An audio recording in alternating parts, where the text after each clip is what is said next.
Hey, I'm asking, oh. I said, let me ask. Why don't you like yourself? Like, everybody is looking for peace of mind. I mean, they're looking for somebody that will give them peace. But you have decided that it is prayer points that you want to choke your head into. Hmm?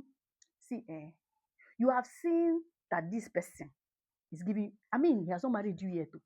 In fact, he has not even engaged you.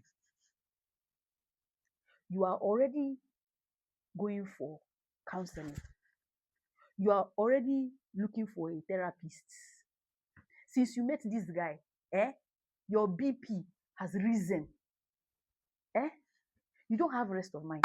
You don't have peace of mind. It's from one problem to another. Yet you are praying that he marries you. Like,